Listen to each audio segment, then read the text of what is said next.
Bonjour à toutes et à tous, je suis ravie de vous accueillir en direct de Bois-Guillaume. Nous allons recevoir d'ici quelques instants Moufid Taleb, l'un des membres des Audacieux Normands. Alors les Audacieux Normands, c'est une initiative de la Caisse d'épargne Normandie qui a décidé de valoriser de jeunes Normands qui ont osé se lancer dans la réalisation d'un projet audacieux, que ce soit un projet entrepreneurial, un projet sportif ou culturel, ou encore un projet solidaire ou de transition écologique. Parmi eux, nous comptons notamment Florian Mérien et Margot Bailleul, tous deux membres de l'équipe de France olympique et paralympique, l'aventurier Mathieu Tordeur, le musicien Fakir, le hacker éthique Guillaume Vassoulière ou encore notre collaborateur Daniel Bazin.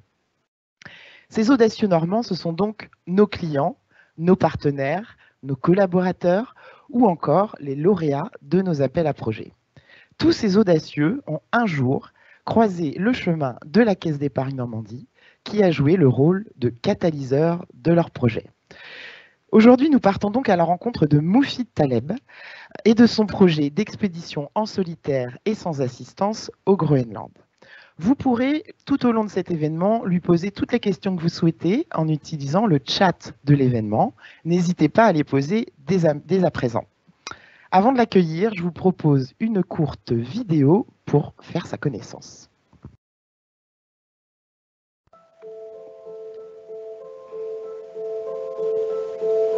Je m'appelle Moufid Taleb, j'ai 27 ans. Dans la vie, je suis quelqu'un de très ordinaire. 27 ans, c'est encore jeune, mais le temps passe. Plus le temps passe, moins on rêve. Nice. Pourtant, la nature continue de m'émerveiller. Et plus que jamais, je ressens le besoin de me sentir vivant. De connaître la peur, l'euphorie, la douleur, le triomphe. De prendre le risque de vivre intensément. Les régions polaires me fascinent, comme les récits des grands explorateurs. Je ne veux plus me contenter de les admirer. Je veux vivre ça moi aussi.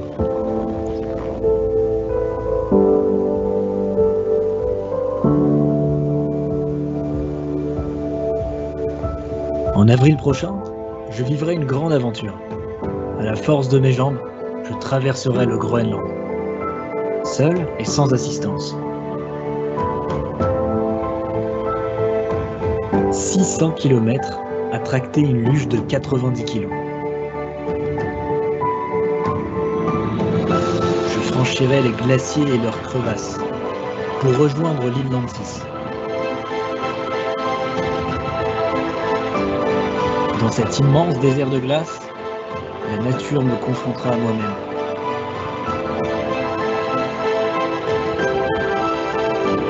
Ce territoire sauvage est impitoyable, où les températures peuvent descendre à moins 60 degrés, le vent souffler à 300 km/h.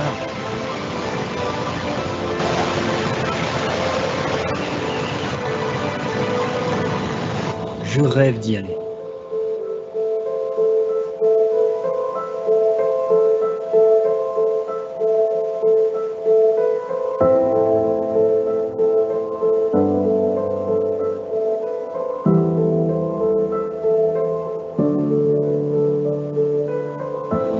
Nous sommes chanceux de vivre sur cette planète. Protégeons-la et vivons à fond.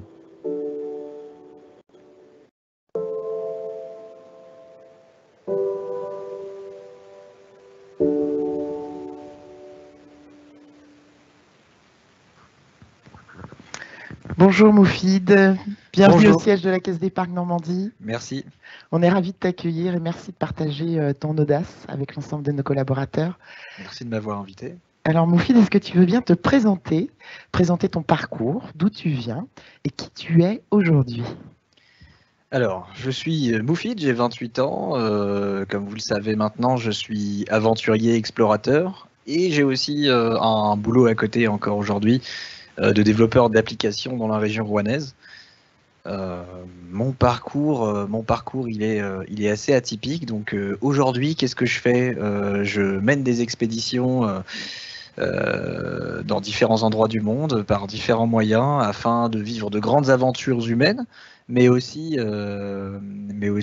pour sensibiliser à la question environnementale. Donc si je reprends mon parcours, je suis né à Lyon, j'ai passé la majeure partie de ma vie dans la région rouennaise. Après mon baccalauréat, j'ai enchaîné avec des études d'informatique qui n'ont pas duré très longtemps parce que j'ai rapidement été rattrapé en fait par une réalité financière difficile. Notamment, j'ai dû assumer des choix un petit peu compliqués et pendant 2 ans, j'ai dû faire des boulots assez précaires. Suite à quoi j'ai pu reprendre des études par correspondance, entrer dans la vie active en tant que développeur d'applications et enfin m'intéresser à ce que je voulais vraiment faire de ma vie.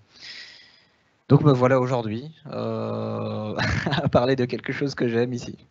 Mais comment on passe de développeur informatique à explorateur au bout du monde? Ça a été quoi le déclic pour toi?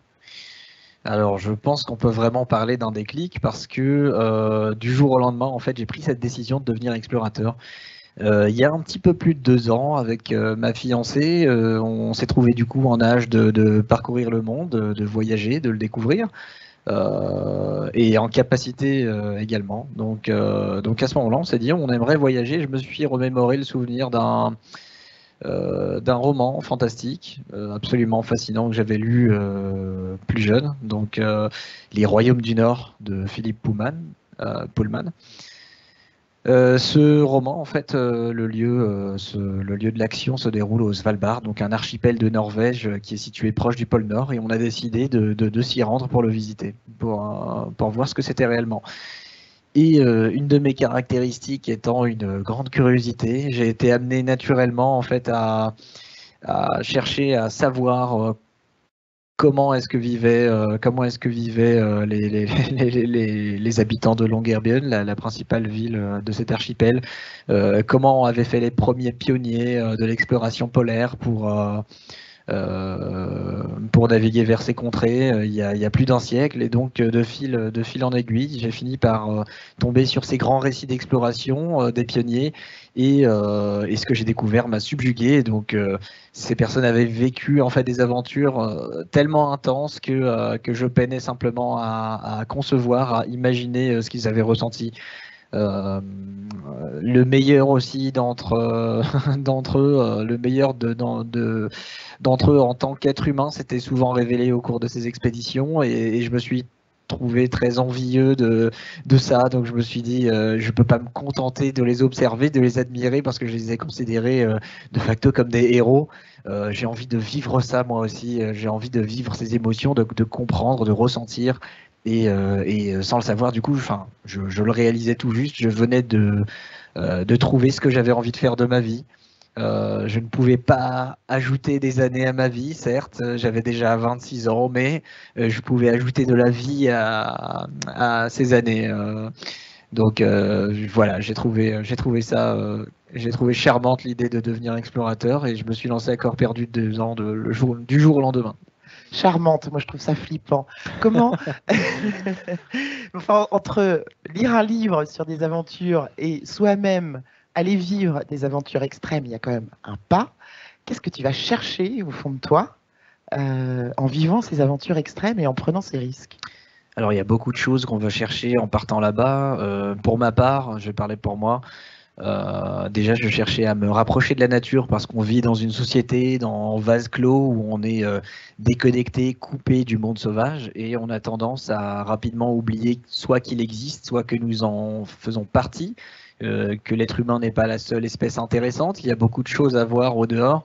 Et donc j'avais vraiment cette volonté en fait de me rapprocher de la nature, même si ça impliquait du coup de jouer avec ses règles et de me rendre vulnérable. Donc c'est la condition sine qua non pour avoir le sentiment, un tant soit peu, d'en faire partie pour une petite période. Donc j'étais déjà animé par ça, mais j'étais aussi animé par le désir de me sentir vivre, de me sentir en vie tout simplement, de connaître des émotions semblables à celles des pionniers qui m'ont inspiré. Le luxe aussi de pouvoir prendre du recul sur moi-même, sur la société, un luxe qu'on trouve rarement dans nos sociétés hyper connectées du moment où on est notre temps de cerveau disponible est sans cesse sollicité. J'avais aussi besoin de faire quelque chose, de me donner l'opportunité de sensibiliser à la question climatique. Et donc, ces activités me fournissent un angle d'attaque intéressant sur le sujet. Voilà, donc il y a beaucoup de choses. Et puis, naturellement, la nature nous réserve toujours des surprises. Des choses invraisemblables à voir, à vivre, à ressentir, et c'est toutes ces choses-là que je vais chercher. En dernier lieu, je parlerai d'une forme de reconquête de liberté, donc dans nos sociétés, encore une fois, très guidées, très réglées, donc se retrouver dans la nature, face à soi-même uniquement, confronté à rien d'autre que le poids de ses propres décisions. C'est la seule manière pour moi aujourd'hui de reconquérir une certaine forme de véritable liberté. Voilà, donc il y a un peu de tout ça qui m'anime. Quand tu as décidé de devenir explorateur, est-ce que tu as rencontré des difficultés pour mener à bien ton projet? Et comment tu as surmonté ces difficultés? C'est peu dire que j'ai rencontré des difficultés en me lançant dans ce projet. Je ne vais pas évidemment toutes les lister, mais quand je lance ce projet, je n'ai absolument aucune expérience. C'est vraiment le néant. Je place à peine le Groenland sur une carte. J'ai une condition physique encore très perfectible. Je n'ai pas un euro. Je n'ai pas le moindre réseau.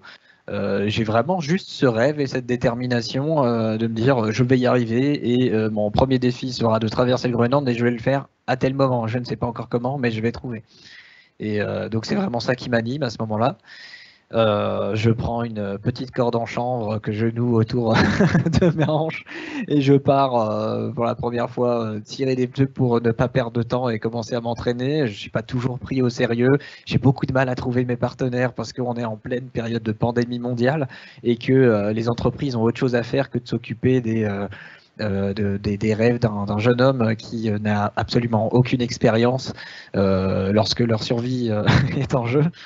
Voilà, donc beaucoup de difficultés pour simplement faire exister le projet, mais de fil en aiguille, on essuie beaucoup de non, mais il faut rester impassible, il faut ne pas se décourager devant ces petits échecs, se réjouir, chérir chaque succès. À la fin, je finis par avoir quelques partenaires, je finis par être lauréat des prestigieuses bourses de l'aventure de la Guilde européenne du raid.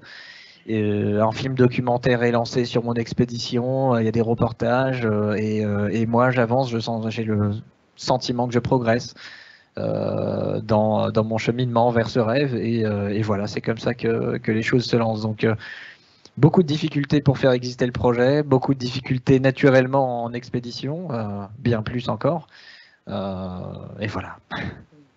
Dans ces aventures extrêmes, il faut beaucoup de performances individuelles quand même pour les mener à bien. C'est quoi le secret de ta performance à toi? Alors, performance individuelle, oui, il faut forcément se montrer performant individuellement puisqu'on est seul et qu'on ne peut compter que sur soi-même. Donc, en ce qui me concerne, par exemple, pour le volet de la préparation physique, j'ai dû me préparer pendant 2 ans, faire appel à un préparateur physique professionnel pour atteindre un certain niveau en adéquation avec le défi que je m'apprêtais à relever. La préparation technique, il m'a fallu apprendre énormément de choses, suivre des cours de météorologie générale, des choses aussi diverses que apprendre à coudre, à faire toutes sortes de nœuds, apprendre l'art de la survie, du bivouac hivernal, de plein de choses. Il faut apprendre à connaître son environnement. J'ai fait des stages de préparation dans les Alpes auprès d'explorateurs. Des stages de survie? Tu as fait des stages de survie? Alors de préparation à une expédition polaire plus spécifiquement, dans les Alpes auprès d'un explorateur très renommé. Dixie Dancercourt, qui est décédé aujourd'hui. Et puis donc, oui, donc il faut une certaine forme de performance individuelle. Néanmoins, il faut pas voir ça comme l'apanage de certaines personnes qui seraient surdouées ou autres. En ce qui me concerne, j'ai aucun talent surnaturel, vraiment. Tout ce que j'ai fait est accessible à une personne déterminée et qui travaille pour réaliser un rêve qu'elle a suffisamment envie de voir se réaliser pour surmonter ses difficultés. Je ne suis pas surdoué en aucun de ces domaines, et voilà, donc j'ai dû apprendre aussi à communiquer, à convaincre des partenaires. Donc c'est aussi une aventure entrepreneuriale. Voilà, donc il y a énormément de choses à faire, à apprendre. Et si on se retrousse les manches, ben voilà, il n'y a pas vraiment de secret de performance individuelle au risque de décevoir, mais Si le travail, la détermination, ça c'est tes secrets à toi en fait. Oui, alors c'est des secrets qui sont connus de tous pour le coup, voilà, et qui sont accessibles à tous. Mais oui, l'organisation, la détermination, la discipline, c'est extrêmement important, la discipline. Voilà, je sais pas trop quoi. Et beaucoup d'humilité au passage. Nécessaire. Alors si on revient sur ton actualité, tu reviens d'une expédition en Norvège. Est-ce que tu peux nous en parler un petit peu de cette expédition?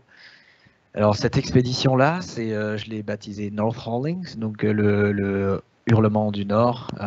C'était ma 4e expédition et donc la dernière qui devait précéder celle de la traversée du Groenland, Arctos Island. Je suis revenu il y a un mois et cette tentative de traversée de l'Hardangervidda, qui est un très grand plateau norvégien, un haut plateau en fait qui est habituellement utilisé pour se préparer à une expédition polaire.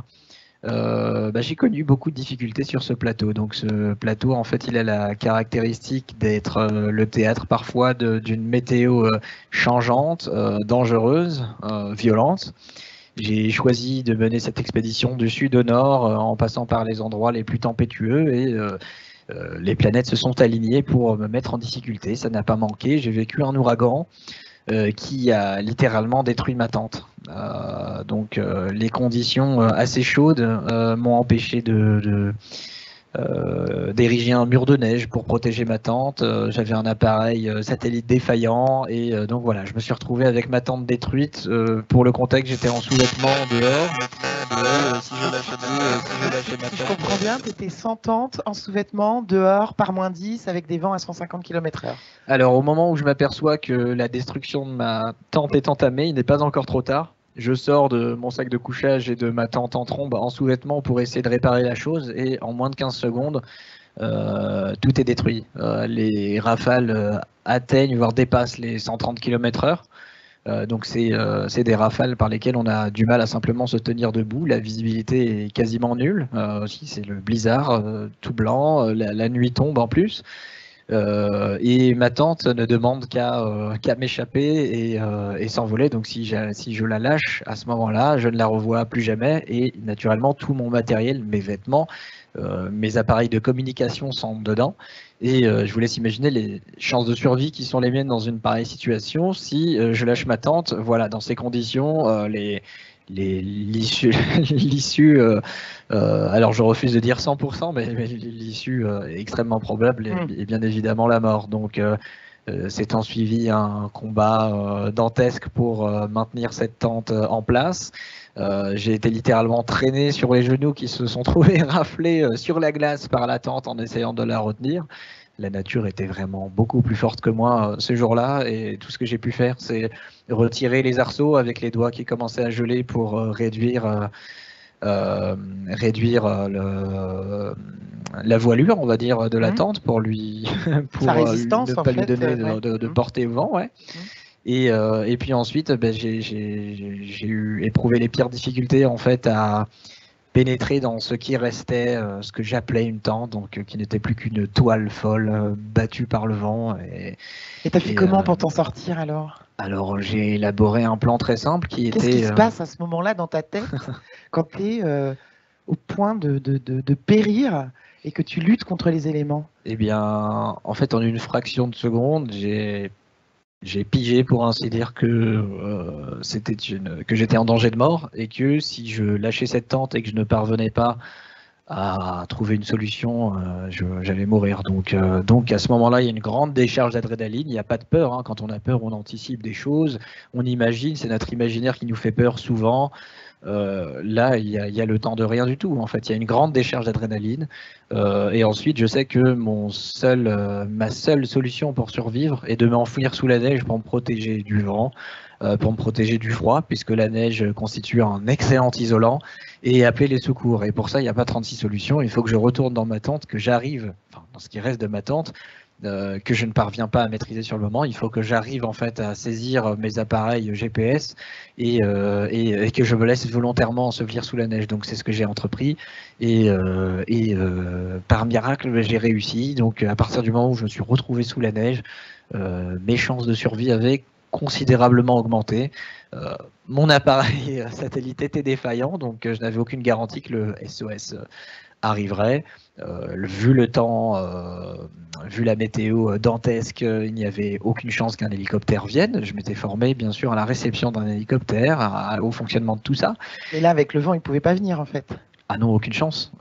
C'était même un peu pire que ça parce que la route qui longe le sud du parc national avait été fermée en raison de la tempête. Donc il n'y avait même pas la possibilité de rapprocher facilement les secours de l'endroit où je me trouvais, et les pentes étaient si escarpées. Alors j'ai dû monter à 4 pattes comme un chien de traîneau à tirer ma polka de près de 100 kg pour parvenir là où j'étais. Donc on est à 1200-1300 mètres d'altitude. Donc j'ai dû marcher à 4 pattes. Je savais bien qu'avec ces pentes à 40-50% qui m'avaient posé tant de difficultés, ce serait impossible que les secours arrivent par le sud, donc par le chemin le plus court. Donc elles devaient arriver par ailleurs, je ne savais même pas comment. Et il fallait me préparer mentalement à passer beaucoup de temps sous la neige. Voilà. Donc je ne savais pas combien de temps j'étais capable de tenir, quelle était ma réserve calorique. Il fallait faire attention à plein de choses, ne pas consommer l'oxygène trop rapidement, même s'il se renouvelait, prendre garde à ce que ma propre respiration, ma perspiration ne fige pas, ne gèle pas la glace au-dessus de mon sac de couchage. Donc comme c'est arrivé à Roald Amundsen, le plus célèbre des explorateurs polaires, donc qui a souffert une tempête exactement similaire en 1894. Donc il lui est arrivé ça.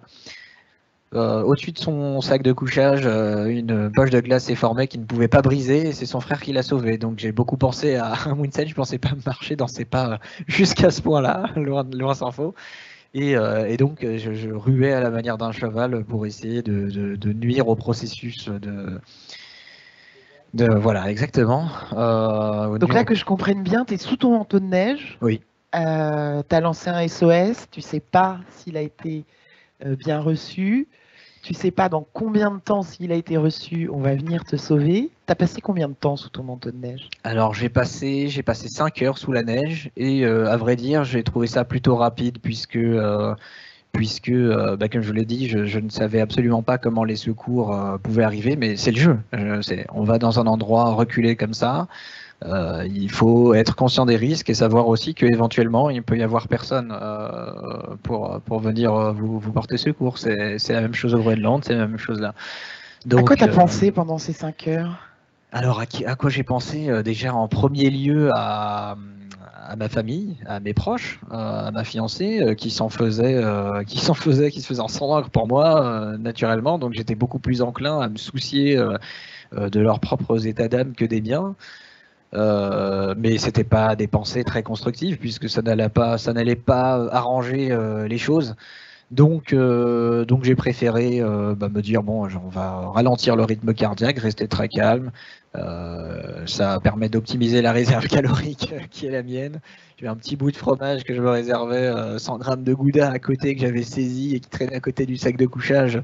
Alors ça pouvait me faire gagner 2-3 heures, voilà. Donc je me suis mis un podcast enregistré de Radio France qui parlait de la chute de l'URSS. Donc j'ai été renvoyé pendant 1 heure à Mikhail Gorbatchev, à Boris Eltsine, des choses comme ça, donc qui m'ont fait passer le temps pendant 1 heure, donc sous la neige. Donc voilà, je passais le temps, quoi. Alors il faut s'imaginer que c'est tout noir, hein. Je suis absolument tout noir. Les seules lumières dont je dispose sont celles des écrans de mes téléphones.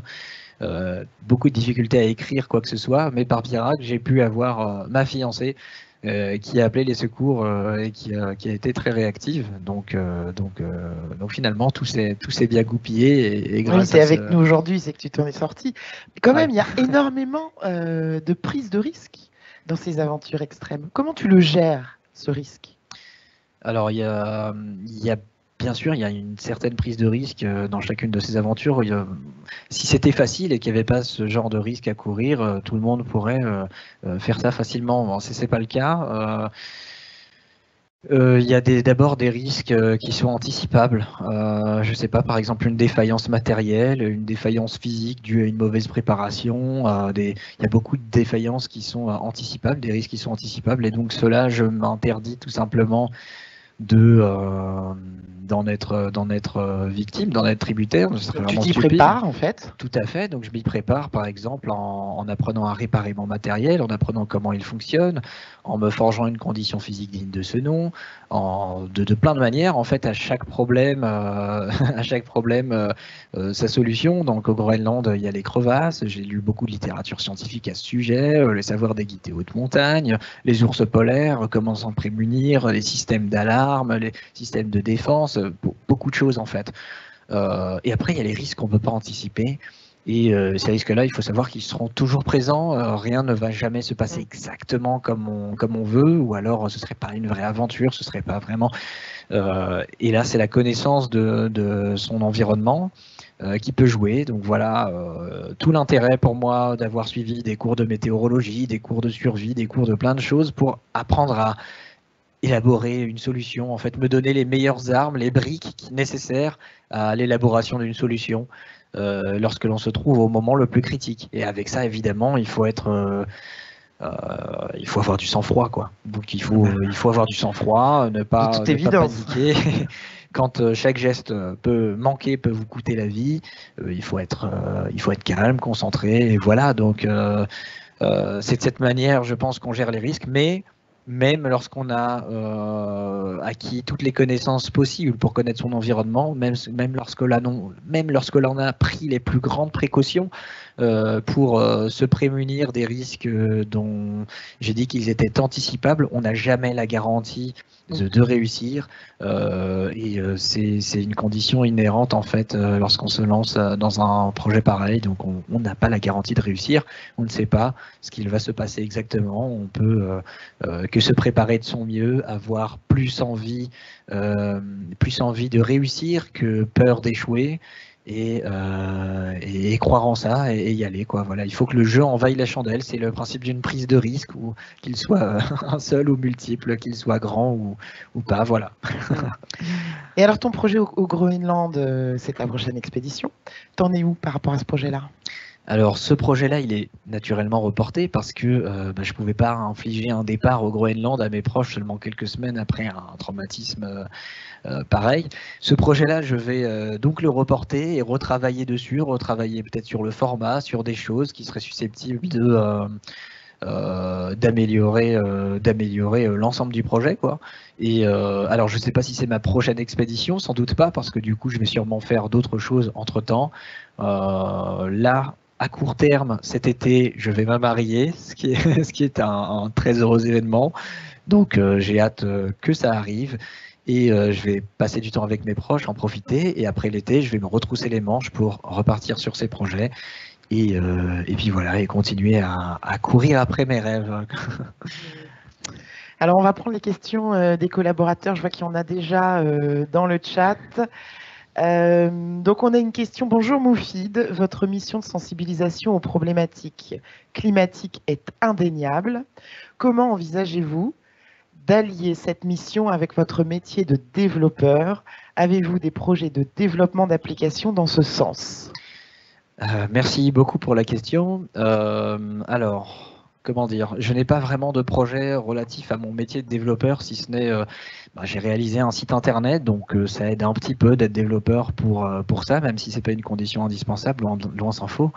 Sur ce site internet, je travaille à l'élaboration de contenus qui permettent du coup de sensibiliser, de comprendre en fait les mécanismes du climat, de comprendre le greenwashing, de comprendre beaucoup de choses en fait.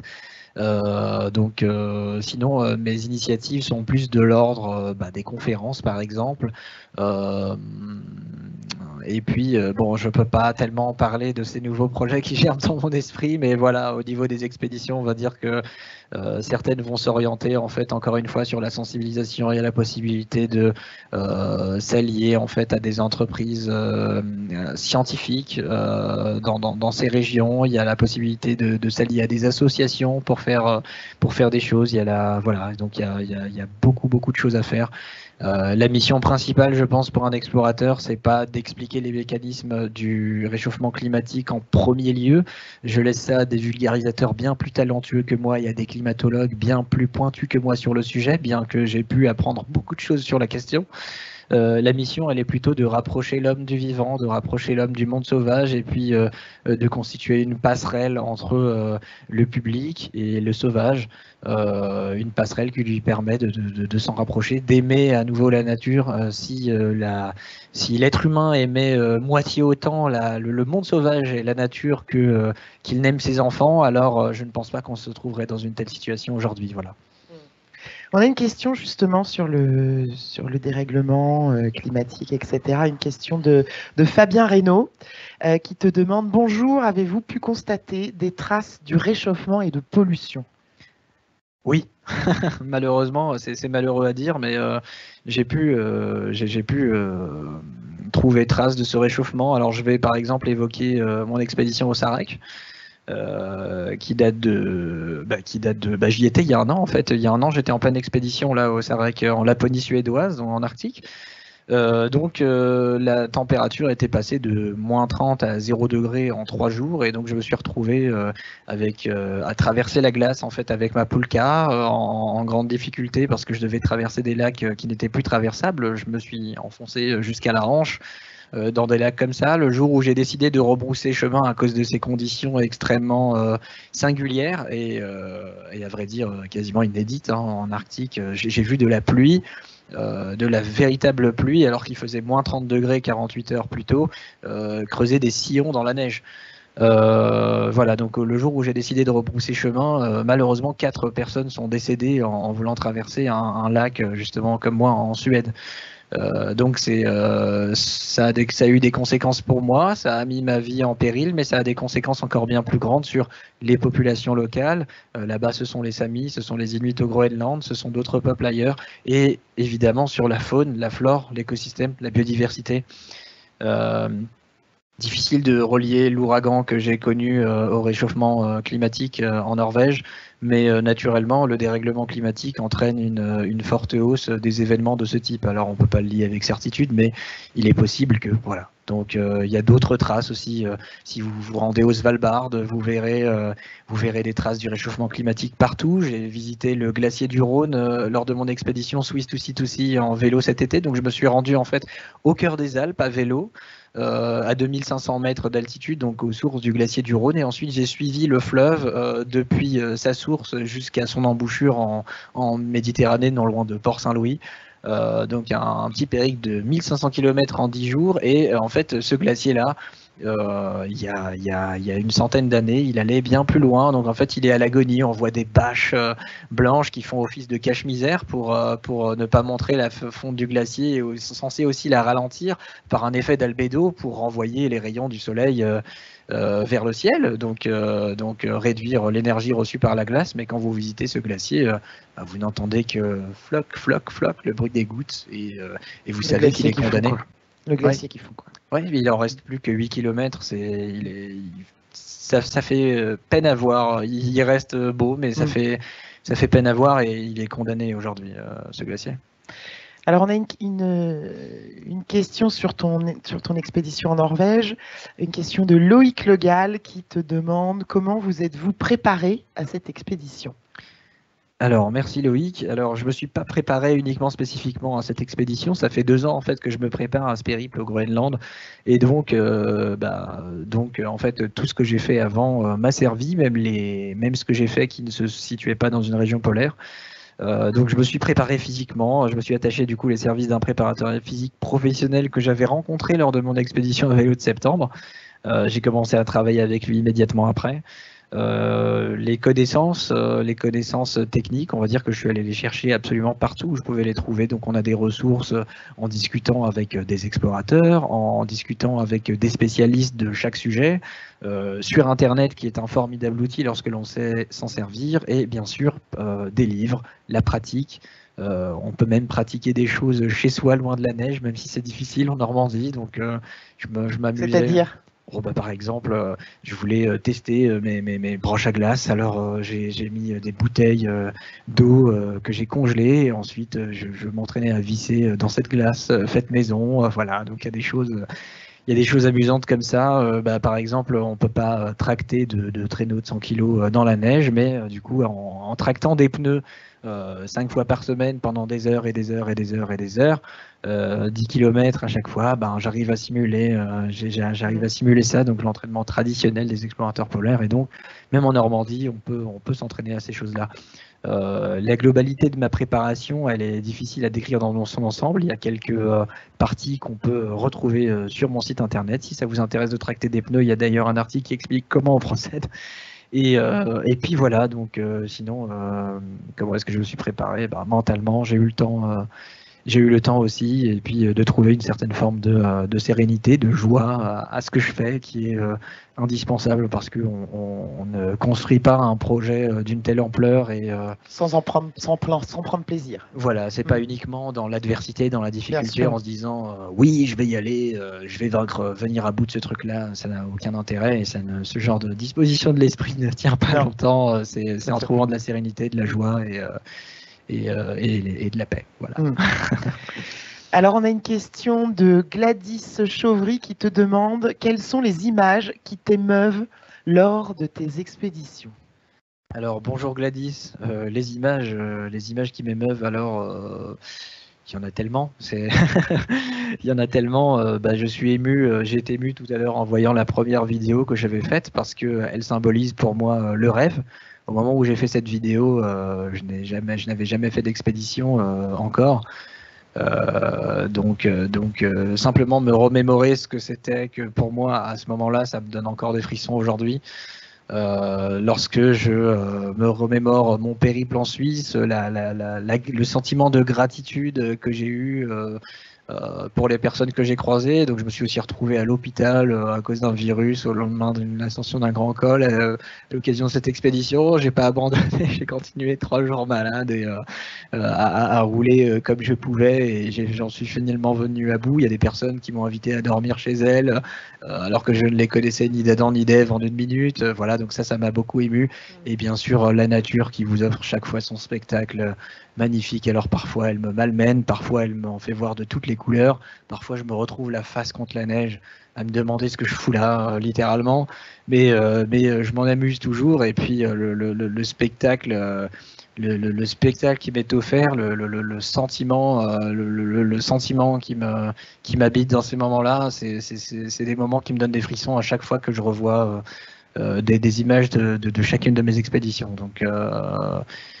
Donc ouais, je sais même pas par où commencer. La il y a nature, pas qu'un souvenir, en fait. Hein, ouais, la nature, et le puis spectacle grandiose de la nature. Exactement, et puis peut-être je dois ajouter aussi parfois la nature, la faune, les animaux, et aussi parfois l'humain. Donc les personnes que j'ai rencontrées lors de mon expédition à vélo m'ont marqué, et les secouristes par exemple, les secouristes que j'ai pu voir. Donc le large sourire affiché par la personne qui m'a sorti de la neige une fois qu'on a ouvert le zip reste gravé dans ma mémoire. Donc je lui ai topé la main avec vigueur, et on a beaucoup ri et beaucoup échangé dans l'ambulance dans une très bonne camaraderie, on va dire. Et donc bien sûr c'est des moments, des sourires, des émotions qui ne s'effaceront jamais, et qui constituent la véritable richesse qu'on vient chercher quand on se au travers de ces aventures. Exactement.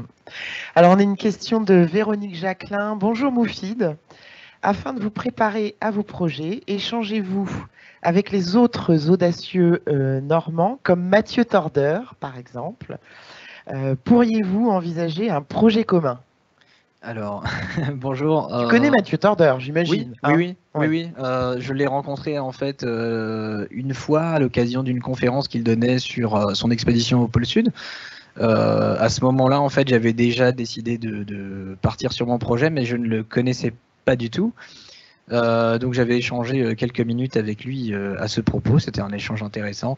Après, j'ai pas eu plus de contact avec Mathieu que ça, parce que notamment j'ai eu mes informations par d'autres sources, d'autres explorateurs.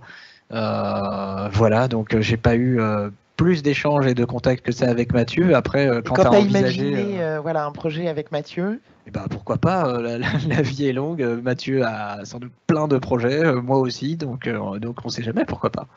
Voilà. En tout cas, la Normandie est finalement une région qui regorge d'explorateurs audacieux. On peut en être heureux, je pense. On peut en être heureux, exactement. Une question de Laurence Renaud qui te demande « Bonjour, va-t-on pouvoir voir des photos ou des films ?» Bonjour Laurence, alors des photos j'en publie très régulièrement sur mes réseaux sociaux, sur mon site internet, je publie aussi des vidéos, j'essaye de m'attacher à le faire après chaque expédition, même après une tentative comme celle que j'ai faite. Alors naturellement j'ai très peu d'images de Norvège, je m'amuse évidemment pas à filmer dans des conditions pareilles et l'expédition n'a pas duré aussi longtemps que prévu, loin s'en faut. Mais il existe déjà une vidéo de cette expédition. On a vu quelques images tout à l'heure d'ailleurs. Alors ouais, je sais pas si on a vu les images d'ailleurs de l'expédition en Norvège, je ne crois pas, je crois que c'était... Ouais, on n'a pas vu les images de l'expédition en Norvège. On pourrait les regarder maintenant presque. Ouais, bon bah ça ce sont des images toutes fraîches. Si en régie vous avez la possibilité d'envoyer les images de la Norvège.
Voilà.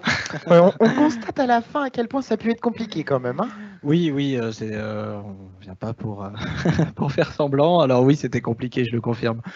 Donc il y a aussi un documentaire, en fait, un film documentaire sur l'expédition qui doit être diffusé à la télévision.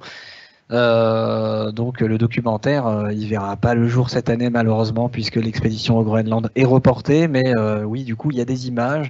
Je travaille avec un réalisateur extrêmement talentueux et une boîte de production qui s'appelle Injam. Donc le réalisateur c'est David Vittel-Durand. On travaille à rendre les meilleures images possibles malgré les conditions. Donc je filme en fait, quand vous me voyez, c'est toujours moi qui me filme avec ma GoPro. Je plante ma GoPro, je passe. C'était très compliqué lors de l'ascension parce que ma poolcam traînait vers le bas, donc je ne pouvais absolument pas revenir sur mes pas, sinon c'était la dégringolade.